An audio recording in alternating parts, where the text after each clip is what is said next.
Wall Street begins June on a strong note. The S&P 500 and the Nasdaq close at their highest level since August as the House passes the debt ceiling bill and it heads to the Senate for approval now. Investors look ahead to the May jobs report due later today. Asian markets trade higher. The SGX Nifty 2 is signaling a higher start for the Indian market.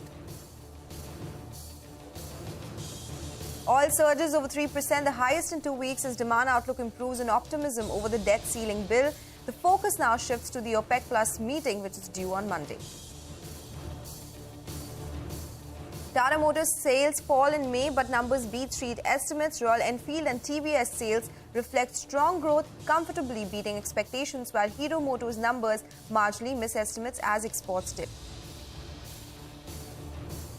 The Karnataka government says Foxconn will start assembling iPhones in the state by April next year. IT Minister Priyank Kharge says Apple supplier will invest $1.7 billion with a proposed annual capacity of 20 million iPhones.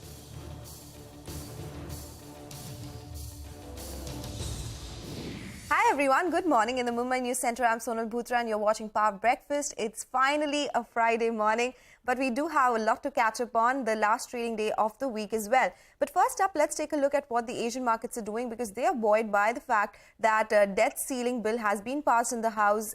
It is going to get approved in the Senate. That's the next stage. So that's something that they're waiting for. And of course, the May jobs data in the US markets, ahead of which Hang Seng is doing really well. That one is up 2.2% right now.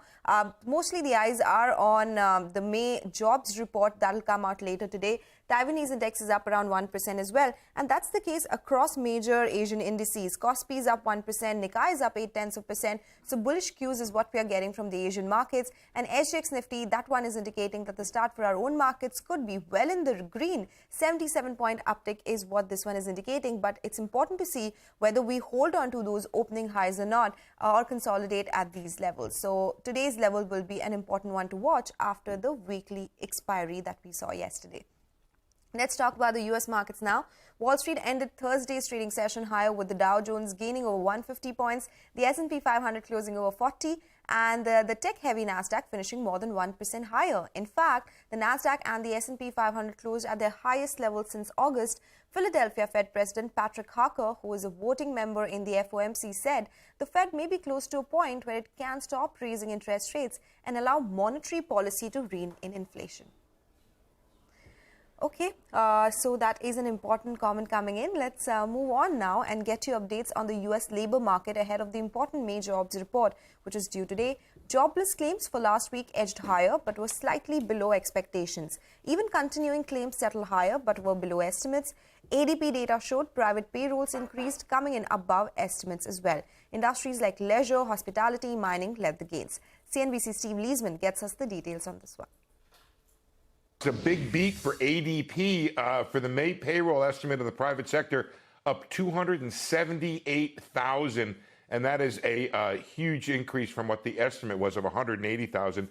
You can see right there, the goods sector 110, service sector 168,000, and the non-farm payroll estimate for Friday, which includes government and private sector, is 188,000. So ADP pointing to, it's not always accurate or right on, but it is pointing to a beat coming on Friday. Let's look at how it happened. Small business powering ahead, up 235,000, medium-sized businesses 140,000, and large businesses down 106,000. They had been doing quite a bit of hiring, so not surprising to see some let up right there.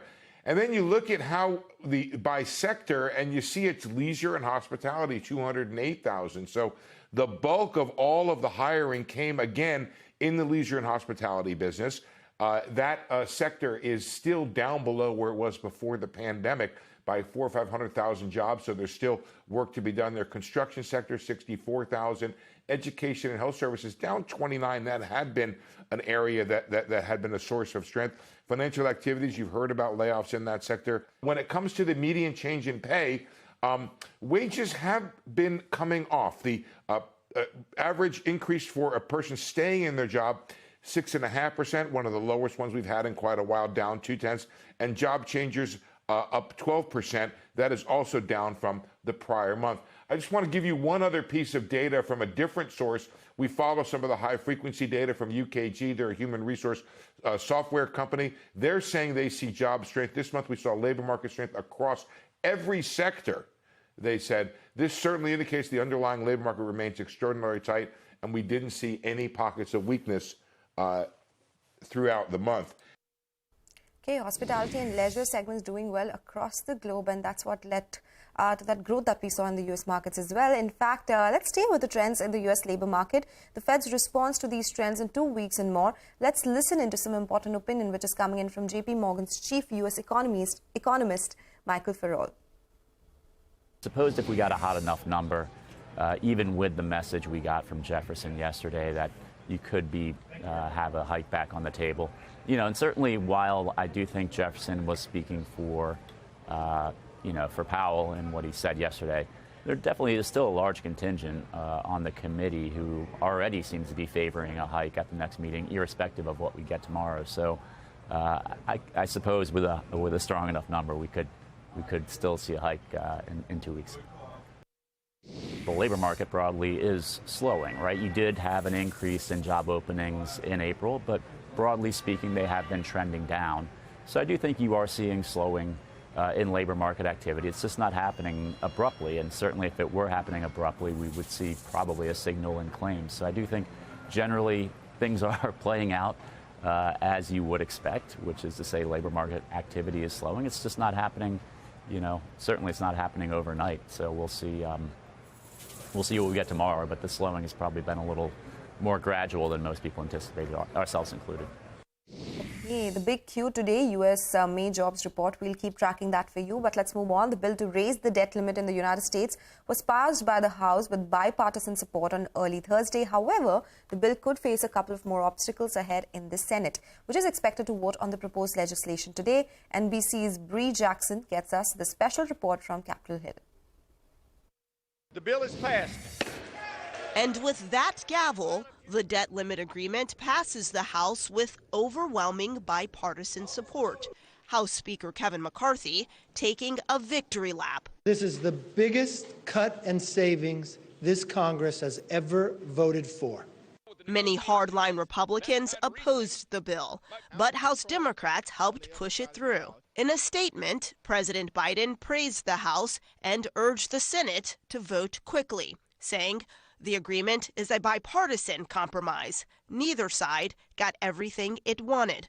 The hard-fought deal faces even more pushback in the upper chamber. This deal begs the question, with Republicans like these, who needs Democrats?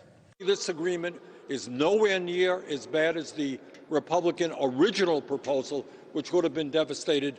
But I think for a variety of reasons, the no vote is right. Senator Shelley Moore Capito tells me she backs the bill. You have to look at this. Do you want to govern, or do you want to stay in a position where you can't win? And I'd rather take the win, and this is a win. With the June 5th deadline looming, Congress must act fast in order to avoid a potentially catastrophic debt default.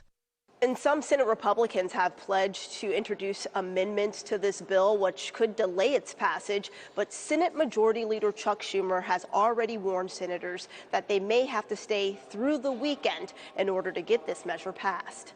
On Capitol Hill, Bree Jackson, NBC News. Okay, Bree, thank you so much for all those important details. Let's now get you the final update on our global market wrap this morning. European markets closed on a positive note on Thursday, with the French CAC up 39 points, the German DAX surging over 1%, and the British FTSE closing with a 44-point gain. The Eurozone inflation print for May led the indices higher. The data came in lower than street expectations and was below the April number. Note that this is the lowest inflation reading for the region since May 2022. European Central Bank President Christine Lagarde, in a speech on Thursday, however, reiterated that inflation is expected to stay too high for too long. She also maintained that the ECB will continue its hiking cycle until it is confident that inflation is on track to return to the bank's target in a timely manner. Okay, that was a lot of action in the global markets, but how will these overnight cues impact our own markets? We have our research team to tell you just that. The trade setup, the stocks that are in focus, and the action from the F&O space as well. Hey guys, a very good morning and happy Friday to all of you. Ekta, let me come across to you first. What is the market setup looking like today? Thanks for that. Well, yes, the SGX is indicating a positive start. So I'll just take you through a couple of statistics. Yesterday, the markets closed near the day's low. This is because financial heavyweights underperformed. The Nifty Bank ended with a cut of around 1% against what was a flat close for the Sensex and the Nifty. Mid-caps relatively outperformed. Remember that the mid-caps and the Nifty Bank have any which way been making record highs. So there is some profit which is coming off possibly. Now, FIIs, however, net sold after 9 consecutive sessions of buying. They net sold around 71 odd crores. Let's see whether this is just a flash in the pan in a strong trend of buying from the FIIs. DIIs net bought around 488 odd crores. Now, the big news over globally is that the US debt ceiling has passed the House vote. US markets have been now trading at the highest levels that we've seen since August. Asia largely in the green. Crude is off multi-month lows, indicating that there is a risk on in the markets, and SGX is indicating a positive start as well. So maybe we could probably inch towards those all-time highs. Now, in terms of the US markets, what would now be the next big cue is the non-farm payrolls data, which will be out today. So remember that 12 out of 13 times the non-farm payrolls data has come in stronger than estimates, and a strong jobs report is only going to fuel expectations of another rate hike. Remember that the Fed will be meeting on the 13th and 14th of June. Expectations about the non-farm payrolls data is 1.8 lakh to around 1.95 lakh. So the range is quite wide in terms of what the expectations are. Let's see what they deliver. It'll be a big cue to watch out for. Thank you, Ekta, for joining us. We'll do one thing, talk about all the stocks which are in focus today. Vivek is joining us with that list. Hey, Vivek. Well, good morning. Quite a few stocks on our radar. We'll briefly touch upon the auto names as well. So Tata Motors, Eicher Motors, also two-wheeler names like TVS Motors as well as Hero MotoCorp. All of these companies will react to the May sales numbers that have come out. Now, some of the other stocks that will remain in focus. First on our list, Coal India, quite a strong subscription has been seen as far as the non-retail portion is concerned of the over 4,000 crore OFS. So 3.46 times the offer for sale has been subscribed by the non-retail portion, and the company has therefore decided to go ahead and exercise the green shoe option. Remember, for retail investors, the OFS opens today. Also keep an eye out for AB Capital. So what's happened is that the company has decided to raise over 1,250 crore. The price at which the funds are being raised is at 165 rupees a share, and this is being issued to the promoters. So Grasim would be investing close to 1,000 crore and another 250 crore by Surya Kiran Investments. Bank of Maharashtra, it's a CNBC TV18 newsbreak that's been confirmed. The company has gone ahead and launched a QIP with a base issue size of around 500 crore rupees. The issue can now be scaled up to 1,000 crore as well. Keep an eye out for MOIL as well. Some strong production as well as sales data updates coming in. Manganese ore production has jumped up 43% on a year-on-year basis, and sales has gone up almost 72% on a year-on-year basis. Okay, that is a long list. Thank you so much, Vivek. Moving on, let's talk about the cues from the FNO space. Manglam is joining us with that. Hey, Manglam. Good morning. So, I was just looking at some data over the last 3 trading sessions, and it's telling, because if you just take a look at the highs in the last 3 trading sessions of the Nifty, you would see that, the highs have gotten lower from 18,662 to yesterday's high of 18,580.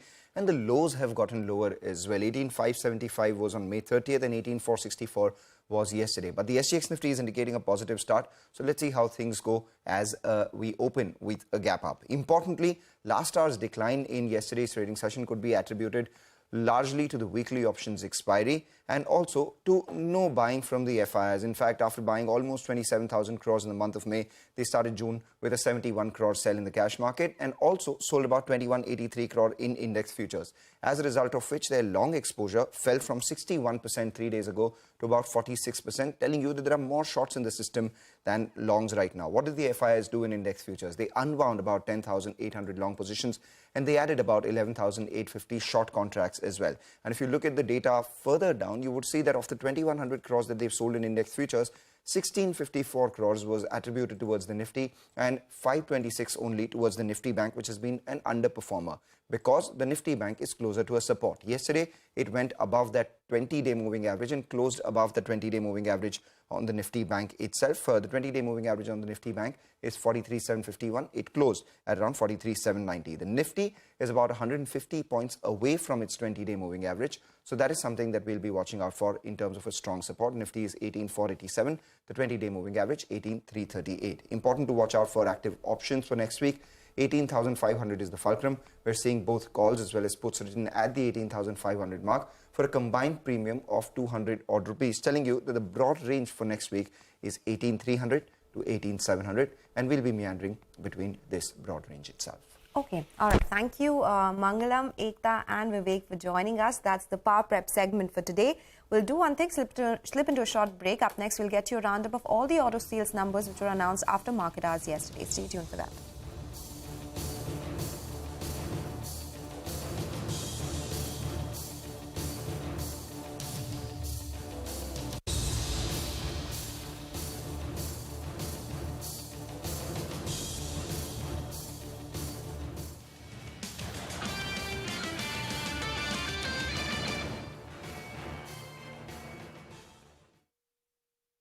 Yes, it's okay for us to nod for everything. Because we are parrots. Yes. But your wealth manager? Shouldn't be doing that. You know? Choose Nuvama. We only do what's right for you and your money. Nuvama. Let's do it right. This car's electric for more reasons than just being woke. Oh yeah. And man, the money it saves you is no joke. It's got enough range to get you anywhere! And it's the go-to park when you get there. The all-new MG Comet EV, the no-nonsense car. Because just like us, this car cuts the crap, man.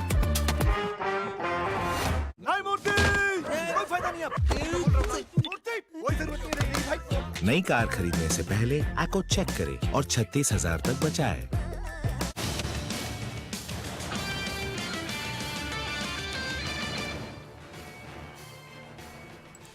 Welcome back. You're still tuned into Power Breakfast on CNBC TV 18. Well, the Karnataka government has said that Foxconn will start manufacturing iPhones in the state by April 2024. In a tweet, IT Minister Priyank Kharge said the Apple supplier will invest $1.7 billion for this venture. Shilpa Ranipeta joins us now with more details on this one. Shilpa.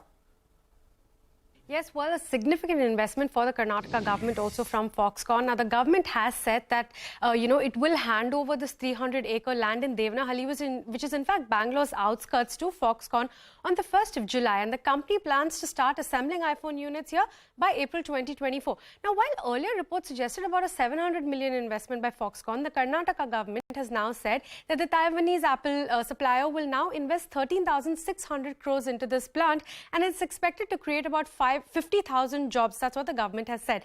Now, Foxconn has already paid 30% of the cost towards the land to KIADB, and this project, which will be Foxconn's second such plant in the country, has a proposed annual capacity of up to 20 million, or that's about 2 crore iPhone units per annum. So apart from Foxconn and also Wistron, where iPhone assembly started in 2017, this will be yet another plant which will start assembling Apple's products, which is iPhones, in India. Back to you. Shilpa, thank you so much for joining us with those important details. Let's move on now. The goods and services tax collected in the month of May grew by 12% annually to more than 1.5 lakh crore rupees. However, this is lower than the record GST collections of nearly 1.9 lakh crore rupees in April. The monthly GST revenue is about 1.4 lakh crore rupees for the 14th month in a row. And with that, let's talk about the auto space now. Some automakers released sales for the month of May after market hours yesterday. Sonia is here with the roundup. Hey, Sonia. Thanks a lot for that. So, in the auto segment, the space I'm watching very closely is the two-wheeler space, because almost all the companies that came out with their numbers post-market hours looked pretty good, and the domestic growth has been solid, although exports continue to be under pressure. So let's quickly run you through some of the numbers. Hero MotoCorp's total sales growth came in at about 7% year-on-year. Largely in line with what the street was estimating, coming in at 5.19 lakh units. The expectation was 5.2 lakh units, so largely in line with estimates. TVS Motor as well, a total sales growth of 9% is what the company reported, coming in at 3.3 lakh units. Over there, the exports continue to be under pressure, although the domestic sales are very strong. And then you have Royal Enfield. Remember, the Hunter was a very good product and has received good demand. So on the back of that, the Royal Enfield total sales went up by 22%, coming in well above Nomura's estimates at 77,461 units. The expectation was 76,000 units. So all three of these companies will perhaps be in the green today. Remember, yesterday Bajaj Auto's numbers also surprised positively. So that's the big takeaway, that the two-wheeler sector has come back, especially in the domestic market. Back to you. Okay, thank you, Sonia, for joining us and making sense of those auto sales numbers for the month of May. In fact, M&M also released its May sales numbers yesterday, and the management will join us to discuss this at 9:40 a.m. On Bazaar Morning Call, so stay tuned for that. Okay, with that, let's move on. In light of the news of eye drops causing severe vision damage to patients in Sri Lanka, pharmaceuticals export body PharmExcel has served a show cause notice to Gujarat-based Indiana Ophthalmics, the company which manufactured the eye drops linked to infections in Sri Lanka. Indiana Ophthalmics has been asked to investigate the alleged contamination of the eye drops and provide an update to the Export Council by June 3. The show cause notice stated that failure to submit the information by June 3rd would result in the immediate suspension of the company's registration and membership certificate. We'll keep getting you, of course, more on this particular story. It's time to slip into a break, and up next, we'll get you all the cues from the commodities market as always.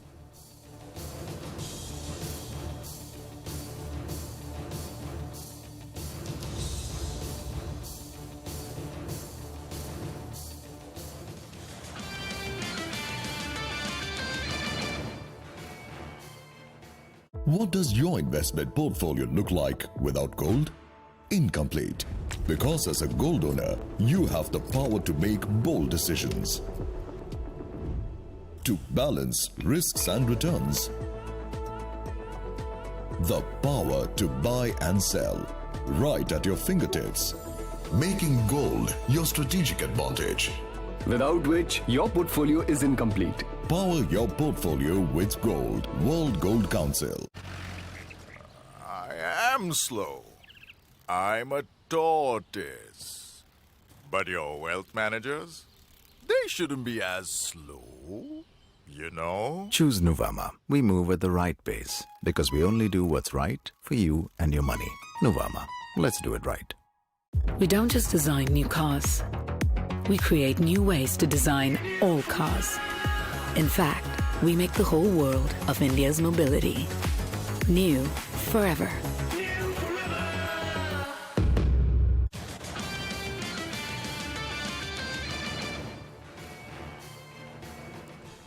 Welcome back. Well, it's time to talk all about commodities now. Manisha Gupta is joining us with the update. Hey, Manisha, good morning.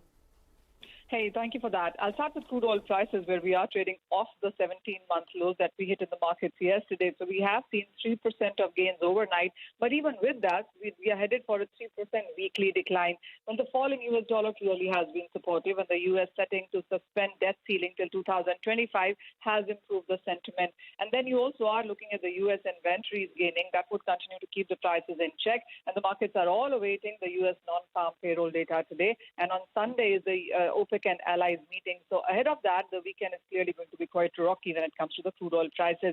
But a definite decline is what we are seeing in the natural gas prices. That one is trading at a one-month low. You have seen the U.S. inventories increase by nearly 30% on an year-on-year basis, and the demand is not so strong, and that's weighing on.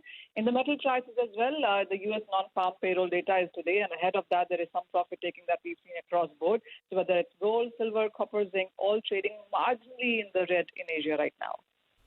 Okay. All right. So crude oil prices continue to be in focus, but gas prices at a one-month low. Thank you, Manisha, for that roundup of the commodity space. And with that, we'll take your leave on this edition of Power Breakfast. Stay tuned. Bazaar Morning Call comes up next, and SGX Nifty is indicating a strong start for our own markets.